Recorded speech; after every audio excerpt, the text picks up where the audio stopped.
అఫీషియల్గా మళ్ళీ ఫైనాన్స్ ఇచ్చి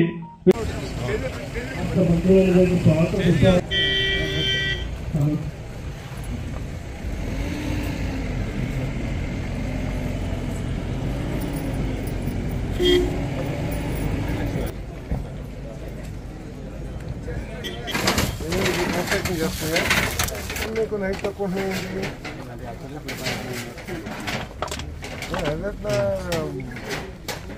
కొన్ని హౌసెస్ హైట్ ఉంటున్నాయి. అవును, ఇప్పుడు కింద పెడితే మొదలుగా ఇప్పుడు రోడ్డు వేసారు, నీళ్ళు లోపలికి వెళ్ళిపోవా? ఏమైనా డిఫరెన్స్ అండి. ఇప్పుడు రోడ్డు వేసారు, మీరేంటి తర్వాత సిమెంట్ రోడ్ వేసుకుంటారు, న్యాచురల్ చేస్తారు కదా, అప్పుడు దీనికంటే హైట్ అయిపోయిందిగా. ఎక్కడ ఉంటుంది ఇప్పుడు? ఇప్పుడు ఎక్కడ కనబడుతుంది మీకు?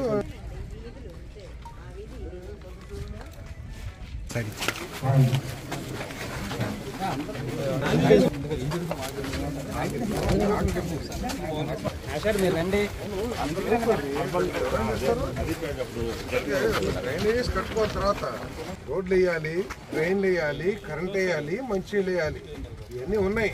అంతేగాని ఎన్ని వేల కోట్లు, 100 కోట్లు ఖర్చు పెట్టారు తెలుసా దీనికి.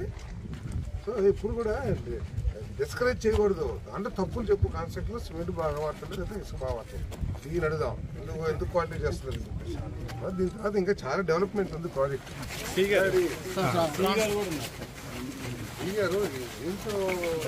సర్వే ఇట్లా చేస్తారు, అది నమ్మట్లేదండి. జస్ట్ డ్రిల్లింగ్ చేసి దాని ప్రకారం అచ్చులేసి అడగేసుకెళ్ళిపోతున్నారండి. మీరేంటి హైట్ హైట్ పెట్టి దాన్ని డౌన్ చేస్తారు? ఫస్ట్ కన్స్ట్రక్షన్ బేస్మెంట్ లెవెల్ చేసుకోవాలి. ఏ ఒకటి చివరి నుంచి ఆ చోట అక్కడ డెవలప్ చేసుకొని అక్కడ చేయలేదు. ఫస్ట్ ఇనిషియల్లోనే డెవలప్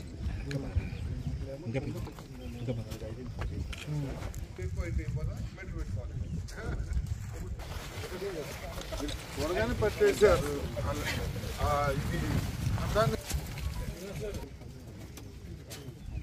ఎవరు ఎప్పుడు వచ్చింది స్టాకు? ఎప్పుడు వచ్చింది ఇది? 2 months ఇటువంటి క్వాలిటీ వచ్చిందా? రిజెక్ట్ చేయండి. 2 నెలలు అంటారు. సంవత్సరాల నుంచి ఇట్లా ఎండ వాళ్ళు పెడితే వార్తల్లో ఉన్న బాడీస్ కనపడకుండా చేసేస్తారు. పని చేయండి, సీఆర్ పిచ్చి క్వాలిటీ చెక్ చేయండి. ఎవరు సప్లైర్? ఎవరు? టెస్టింగ్ పంపించండి. సర్టిఫికేట్ నాకు మీరు ఎక్కడ చేస్తారు పంపించండి.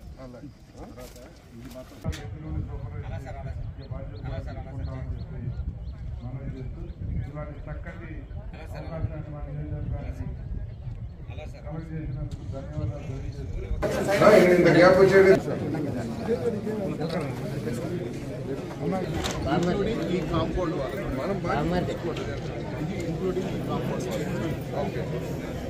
సెంటర్ నడుస్తారా?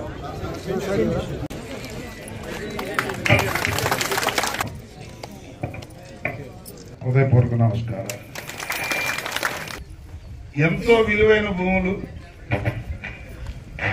ఏదో వాళ్ళ బాగా పనిచేసాం, బాగా హౌసింగ్ ఇచ్చామని అనిపించుకోవడం కోసం గత ప్రభుత్వం హడావిడిగా చాలించాలనే విధంగా ఒక సెంటీలు ఇచ్చి ఆ పేరు పెట్టుకుని ఇప్పుడు మీరు ఏదైతే ఇంకా మీకు ఇప్పుడు కంప్లైంట్ చెప్తే మనం పూర్తి చేయాలన్న దృక్పథంతో మీరు వచ్చారు. మీకు కంప్లైంట్ చెప్తే ఆక్వర్డ్గా ఉంటుంది, కానీ ఇంకా కొన్ని ఏరియాలో డౌన్ వెళ్తే పెద్ద పెద్ద రాళ్ళు, బండలు, గోతులు, అది ఏ విధంగానూ కూడా చదువు చేయకుండా, లెవెల్స్ మెయింటైన్ చేయకుండా ఏదో ఎలక్షన్కి వెళ్లే ముందు ఏదో ఇంతమందికి ఇచ్చేసాం, ఇన్ని లక్షల మందికి, ఇన్ని కోట్ల మందికి ఇచ్చామని చెప్పుకోవాలన్న ఒక ఆ తాపత్రయంతో ఒక ఎలక్షన్ స్టంట్గా ఈ హౌసింగ్ స్కీమ్ నడిచిందన్న. మరి మీరు వచ్చిన తర్వాత జరిగిన తప్పుల ఎంక్వైరీ, మీకు అవతల పక్కన లబ్ధిదారులకి, భూమి మీద ఉన్న వాళ్ళకి కూడా ప్లాట్లేసి ఇచ్చింది. 53,000 మంది పైగా ఈ నియోజకవర్గంలో ఈ హౌసింగ్ స్కీమ్ నడిచింది. దాంట్లో అప్పటి సర్పంచులు కానీ, అప్పటి ఎమ్మెల్యే స్థాయి కానీ, ఆ పై స్థాయి కానీ ఎంతమంది లబ్ధిదారులు వాళ్ళ పేర్లు పెట్టుకున్నారో, ఎంతమంది ఇక్కడ ల్యాండ్ ఎకరాకి ఎంత అని ఇక్కడ ల్యాండ్ వాల్యూస్ని బట్టి రేటు ఫిక్స్ చేస్తే పక్కన ల్యాండ్ వాల్యూ ఎక్కువ ఉన్న సర్వే నెంబరు రేటు ఇక్కడ వేసి ఓ 10 ఎకరానికి 15 లక్షలు క్వశ్చన్ పెట్టుకుని వేల ఎకరాల ద్వారా 100 కోట్ల ద్వారా అవినీతి చేశారన్న. మరి అవన్నీ కూడా పక్కన పెట్టి లబ్ధిదారులు సఫర్ అవ్వకూడదని మీరు కానీ గౌరవ ముఖ్యమంత్రి నారా చంద్రబాబు నాయుడు గారు కానీ ఉప ముఖ్యమంత్రి పవన్ కళ్యాణ్ గారు కానీ మీరు తాపత్రయపడుతూ మమ్మల్ని అందరూ మోటివేట్ చేస్తూ తొందరగా చేయించటం అని చెప్పి మా ఎంట పడటం, మీరు కష్టపడటం, ఇవన్నీ చూస్తుంటే పేదవాడి పట్ల ఈ ప్రభుత్వానికి ఉన్న చిత్తశుద్ధి నిజాయితీ అర్థమవుతా ఉంది. పేదవాడి సఫర్ అవ్వకూడదు, మధ్యలో మన వల్ల తొందరగా పూర్తి చేసి వాళ్ళు ఒక ఇంటి వాణి చేయాలన్న మీ ఆలోచన అభినందించదగ్గ విషయం అన్న. కానీ ఇది చెప్పుకోలేంది, దాచుకోలేంది, ఉంచుకోలేంది అన్నట్టుగా ఉంది. ఈ బాధలు వచ్చిన తర్వాత కూడా ఇబ్బందులు ఉండకూడదని చెప్పి కాంట్రాక్టర్లు కానీ గతంలో ఫిక్స్ అయిన ఇప్పుడు కొంతమంది వదిలేసి ఇక్కడ కాంట్రాక్టర్ అయితే డబ్బులు ఎక్కువ డ్రా చేసి వదిలేసి వెళ్ళిపోయాడు. ఎందుకంటే కట్టకుండానే డబ్బులు ఎక్కువ డ్రా చేశాడు, వాళ్ళ బంధువు కాబట్టి, వాళ్ళ ఎమ్మెల్యే కాబట్టి. మరి అలాంటి వ్యక్తి వదిలేసిన దాన్ని మనం ఇంకోళ్ళకి ఇస్తే ముందుకు రావడానికి వస్తున్నారు. కానీ అతను ఎక్కువ డ్రా చేసింది మాకెక్కడ పడిపోతాం అన్న బెంగతో వాళ్ళు ఉన్నారు. మేము కొంతమందిని మార్చినప్పటికీ కూడా పాత వాళ్ళు కొంతమంది ఉన్నారు. క్వాలిటీ వర్క్ అయితే కొన్ని చోట్ల జరగట్లేదన్న. మీ పర్మిషన్ తో మీరు ఇవాళ మధ్యాహ్నం రివ్యూ పెడతా ఉన్నారు, రేపు కూడా ఇక్కడే ఉంటా ఉన్నారు. కాంట్రాక్టర్లతో మీరు మాట్లాడతారు, మాకు అధికారం ఇస్తారో లేదు, అధికారం అంటే వాళ్ళ మీద ఎక్కి స్వారీ చేయటం కాదు, క్వాలిటీ వర్క్ అయితే జరిగి తీరవలసిందే. ఈ ఎన్డీఏ ప్రభుత్వం గౌరవ ముఖ్యమంత్రి నారా చంద్రబాబు నాయుడు గారి నాయకత్వంలో హౌసింగ్ మినిస్టర్ కొలుసు పార్థసారథి గారి నేతృత్వంలో జరిగే పని క్వాలిటీగా ఉండి తీరవలసిందే అనేది మా సంకల్పం, మా తాలూకా ఆలోచన. దానికి ఇవాళ రేపు మీరు తీసుకునే నిర్ణయాలు, టైమ్లీ వర్క్, క్వాలిటీ వర్క్, ఇవన్నీ కూడా జరగాల. ఇది అన్ఈవెన్ వర్క్ కూడా జరగకుండా ఏమేమి మీరు చూసినవన్నీ కూడా, ఎందుకంటే మీరు ఎన్నో చూశారు కాబట్టి మీకు ఇంతకన్నా ఎక్కువ చెప్పక్కర్లా. ఇవన్నీ కూడా ప్రజల మాట కాబట్టి 4 మాటలు చెప్పాను. దయచేసి కాంట్రాక్టర్స్ విషయంలో కానీ, క్వాలిటీ విషయంలో కానీ, మరి అధికారులు కూడా వాళ్ళు ఇప్పుడు ఈ గవర్నమెంట్ లో ఉన్నారు కాబట్టి వాళ్ళు పాపం మాట్లాడలేకపోతున్నారు. జరిగిన పాపం అప్పుడు జరిగిన ఇప్పుడు వాళ్ళు సరిదిద్దడానికి మాట్లాడాల్సిన పరిస్థితి వాళ్ళకు ఉంది. వాళ్ళని తప్పట్లేకుండా ఉన్నాం. ఎవరి మీద అరవాలో కోపం ఎవరి మీద చూపించాలో తెలియని దౌర్భాగ్యమైన పరిస్థితి మాది అయిపోయింది. దయచేసి ఇవన్నీ మీరు రివ్యూ ద్వారా మీకు ఈ సంవత్సర కాలంలో మీకు తప్పు పని తెలుసు కాబట్టి ఎక్కువగా ఇచ్చింది 53,000 హౌసెస్ ఇచ్చింది ఈ నియోజకవర్గం కాబట్టి వీళ్ళందరూ రేపొద్దున ఇక్కడ వాటర్స్ అవుతారన్న. అయిన తర్వాత ఏదో సంవత్సరం సాగరదాన్ని కొట్టిందన్నట్టుగా అయిపోయే పరిస్థితి రాకుండా అందరికీ కూడా న్యాయం జరిగే ఆలోచన చేయాలని చెప్పి కోరుకుంటూ మెరుగ్గా కట్టుకోవడానికి అవకాశం ఉన్న నిధులు మనం ఇస్తా ఉన్నాం. ఎక్కడిచ్చినప్పుడు విశాఖపట్నంలో వాళ్ళకి ఇల్లు ఇచ్చారు. ఇదే ప్రాంతాన్ని ఎవరిన ఒక పారిశ్రామికవేత్తకి ఇచ్చినట్లయితే దీన్ని చక్కగా సుందరీకరణంగా చేసి బ్రహ్మాండం కట్టేవాడు. కేవలం బాధ్యతారహితమైన పరిపాలన మూలంగా ఒక అవగాహన కానీ, పేదవాడి సమస్యల పట్ల ఆలోచన కానీ, అవగాహన కానీ లేని వ్యక్తి నాయకత్వంలోని ప్రభుత్వం ఏ విధంగా పనిచేస్తుందో ఈ కాలనీలను చూస్తే అర్థమవుతుందని చెప్పేసి మీకు మనం చేస్తున్నారు. అది సెంట 250 చదరపు అడుగులా, లేకపోతే 350 చదరపు అడుగులా, 2 సెంట్ల పక్క పెడదాం. కానీ చేసే కార్యక్రమంలో చిత్తశుద్ధి ఉండాలి. మన ప్రభుత్వం దగ్గర ఎంత నిధులు ఉన్నాయి, మనం ఎంతమందికి సౌకర్యవంతమైన కాలనీలు ఏర్పాటు చేయగలం, ఇవన్నీ కూడా ఒక ఆలోచన చేసి దశల వారీగా కనుక ప్రజలకు అందించినట్లయితే ప్రజాధనానికి ఒక సహకారం చేకూరేది. పేద ప్రజలు కూడా లబ్ధి పొందటమే కాకుండా వాటి ద్వారా వచ్చిన ఫలాలను కూడా ఆస్వాదిస్తూ ఉండేవాళ్ళు, సౌకర్యవంతమైన జీవితాన్ని గడుపుతూ ఉండేవాళ్ళు. ఆ విధంగా కాకుండా ప్రభుత్వం చేసే ప్రతి కార్యక్రమం కూడా నా ఓట్ల కోసమే నేను చేసుకుంటున్నాను అనే భావంతో, వాళ్ళకి మేలు జరిగిందా లేదా నాకు అనవసరం, నేను ఇవ్వాల్సింది వాళ్ళ ముఖాన్ని కొట్టేశాను అనే భావంతో చేస్తే ఇటువంటి సమస్యలు వస్తాయని చెప్పేసి మనం చేస్తాను.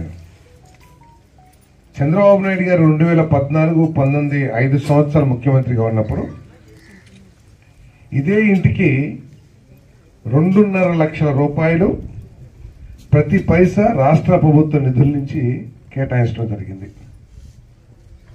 కేటాయించి దాదాపు 4 లక్షల ఇల్లు కూడా నిర్మించాం ఎన్టీఆర్ హౌసింగ్ అనే పేరు మీద. తర్వాత కేంద్ర ప్రభుత్వం ముందుకొచ్చి 1.5 లక్షలు మేము పేదవాళ్ళ ఇంటికి ఇస్తాము, లోన్ ఇస్తాము, మిగతాది మీరు వేసుకుని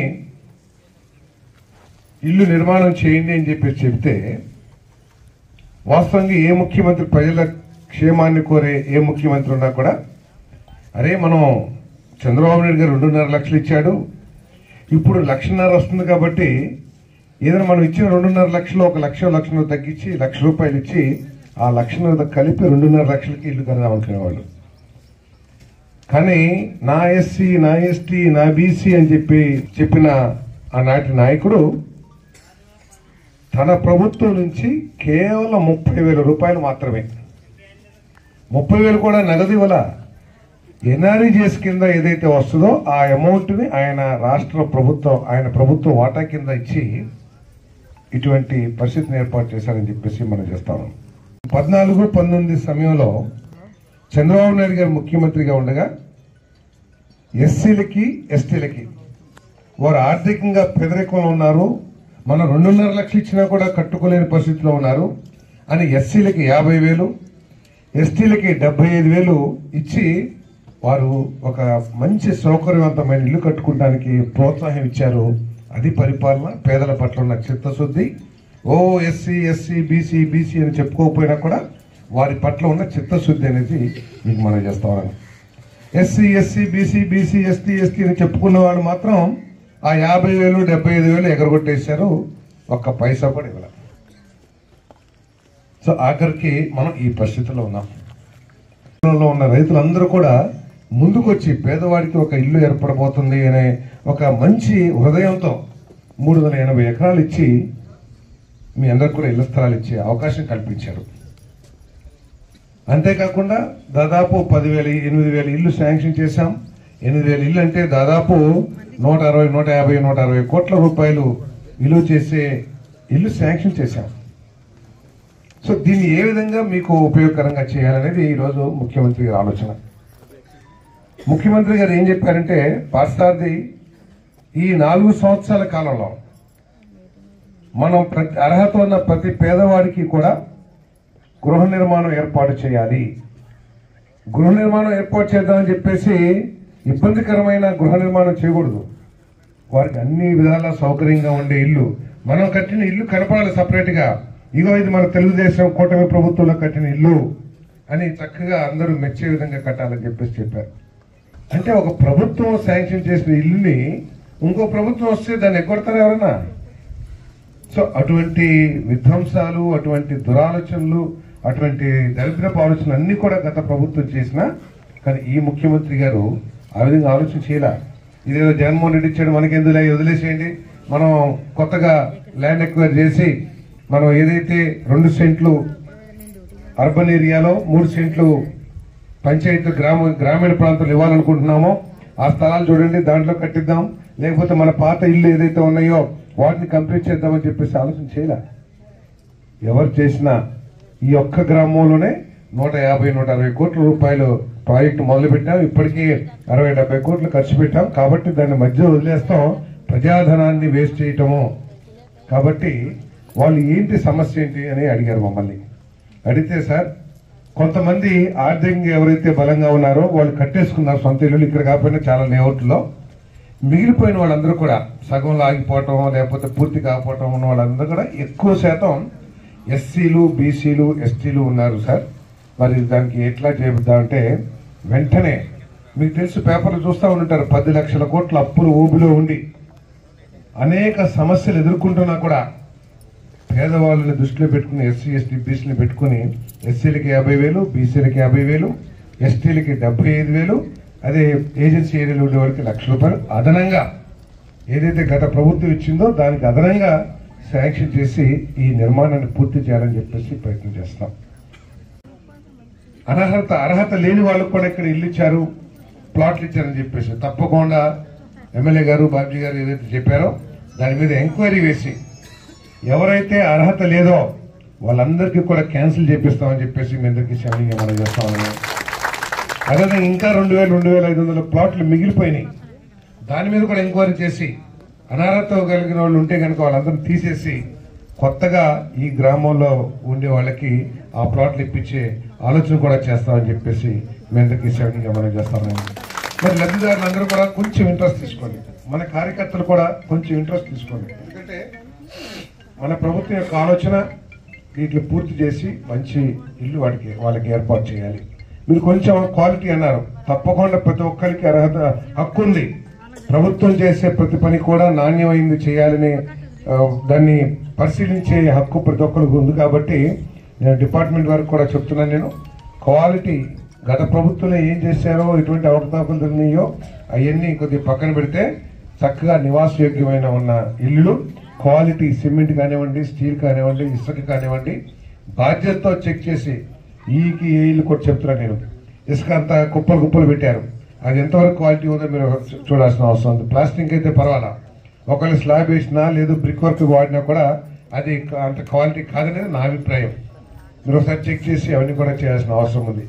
ఇంతకుముందు కాంట్రాక్టర్లు ఎక్కువ డబ్బులు తీసుకుని వెళ్ళిపోయారని చెప్పేసి ఆ విషయంలో ప్రభుత్వం ఇప్పటికే విజిలెన్స్ ఎంక్వైరీ చేస్తూ ఉంది. అటువంటి వాళ్ళ మీద కఠిన చర్యలు తీసుకోబోతున్నాం. ఇప్పటికే ముఖ్యమంత్రి గారికి ఆ రిపోర్ట్ అంతా కూడా అందింది. ఆ విధంగా చేసిన వాళ్ళు అన్ని కూడా టెండర్ క్యాన్సిల్ చేసేసాం, వాళ్ళతో ముందుకు చేయం. అదేవిధంగా వాళ్ళు మిగిల్చిన ఇళ్ళకి కడతానికి ఎవరికైనా ముందుకు వస్తే వాళ్ళు చేసిన తప్పులకి ఎటువంటి సంబంధం లేకోకుండా మీ అందరికీ కూడా పేమెంట్లు ఇప్పించే బాధ్యత మాదని చెప్పేసి మీ అందరికీ నేను సవినీయంగా మనం చేస్తాను.